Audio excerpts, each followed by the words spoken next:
sabe quem é Gregory Bovino?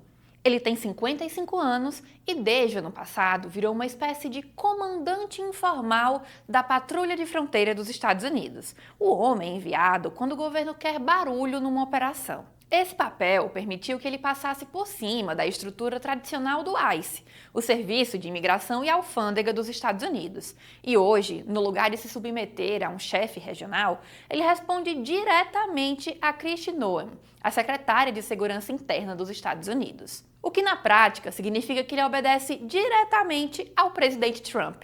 O perigo disso é que quando a patrulha de fronteira fica muito grudada na Casa Branca, ela deixa de agir como uma força técnica, de rotina, e acaba virando um braço político do governo federal. Acaba acontecendo também um choque de autoridade.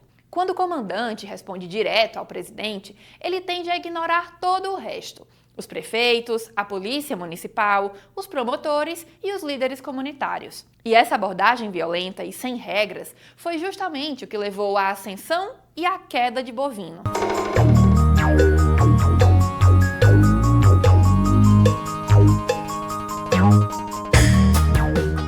Desde o início da carreira, Gregory deu sinais do estilo que marcaria sua trajetória: a agressividade e um gosto evidente por operações, digamos, fora da curva. Gregory cresceu numa pequena cidade nas montanhas da Carolina do Norte. A família dele é ítalo-americana de raízes humildes.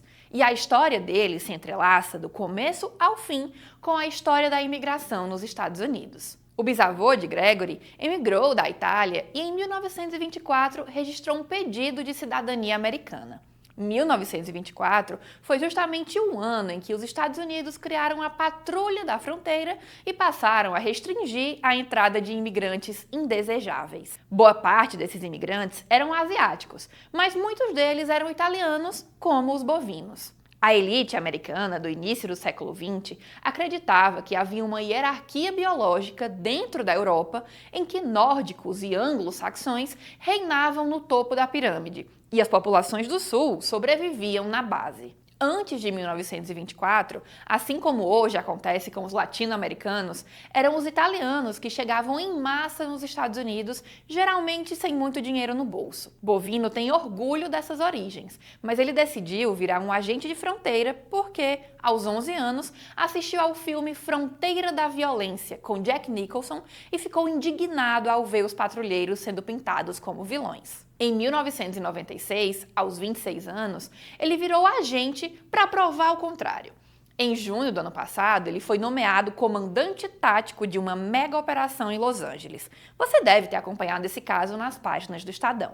Por alguns dias, equipes da patrulha e do ICE fizeram batidas pela cidade, prendendo centenas de pessoas suspeitas de estarem em situação irregular. Os protestos explodiram em Los Angeles, mas Gregory não recuou. Depois de Los Angeles, ele foi enviado para Chicago. E em setembro, assumiu o comando de uma ofensiva chamada Operação Midway Blitz. A patrulha de fronteira, aquela força que muita gente imagina no deserto do Texas, vem atuando mais vezes nos últimos anos nos centros urbanos americanos, prendendo em estacionamento de supermercado, abordando as pessoas nas vias expressas, operando em bairros residenciais. Parte disso acontece justificado por um argumento jurídico que quase ninguém fora dos Estados Unidos conhece: o conceito de distância razoável, que a lei define como até 100 milhas aéreas em linha reta de qualquer fronteira americana, ou seja, um raio de 160 quilômetros. Na teoria, essa regra sempre existiu, só que por muito tempo ela ficou restrita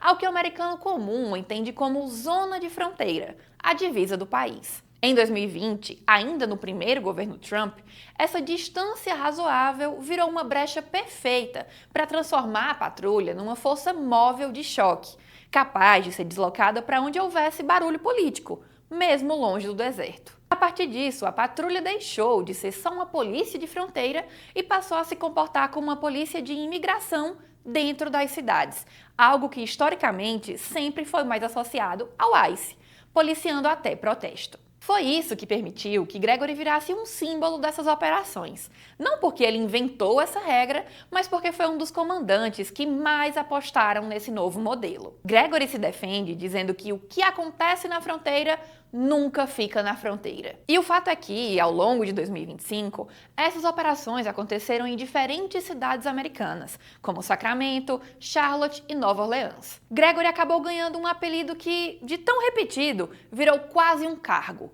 Comandante at Large. O comandante itinerante. No fim, a população enxerga a patrulha como uma força de ocupação. É um ciclo de quebra de confiança. A comunidade reage negativamente às operações, a coisa vai parar na justiça e a patrulha responde com novas operações ainda mais agressivas. Para piorar, a imagem de Gregory fala por si só. É só olhar 5 segundos para esse sujeito. O jeito que ele aparece, a postura, o uniforme, a forma como ele se coloca diante dos manifestantes. Para muita gente, Gregory atua menos como um servidor público e mais como um personagem que deseja alimentar uma fama de mal. Só que graças a essas coisas, hoje a patrulha vive um dilema que vai muito além de proteger a fronteira. Ela atua com poder policial, em lugares tensos, ao mesmo tempo em que enfrenta uma crise de confiança da população. E não só isso, há também problema de recursos humanos. O trabalho na patrulha é duro, muitas vezes em áreas remotas, muito exigente física e emocionalmente. Por isso, a patrulha vem encontrando dificuldade de manter o efetivo, mesmo com Washington oferecendo bônus bem generosos para atrair mais agentes. Na história, não dá para dizer que o trabalho desse grupo não é importante. No dia a dia, esses agentes interceptam milhares de imigrantes em situação irregular e apreendem grandes quantidades de drogas. Tudo isso é relevante para a segurança de um país, ainda mais um país tão visado como os Estados Unidos. O problema começa quando uma força desse tamanho passa a ser tratada como uma ferramenta política, quando a lei passa a importar cada vez menos e um presidente se sente no direito de usar a patrulha para pressionar cidades governadas por adversários. Nesse momento, ela deixa de agir como uma polícia e começa a atuar como um braço do presidente. E o risco da patrulha parar de servir ao Estado e começar a atender um projeto personalista de poder é que ela acaba atuando menos como polícia e mais como milícia. Gregory Bovino não parece se incomodar com nada disso, mas suas declarações provocativas em Minneapolis, após 2 mortes de civis que protestavam,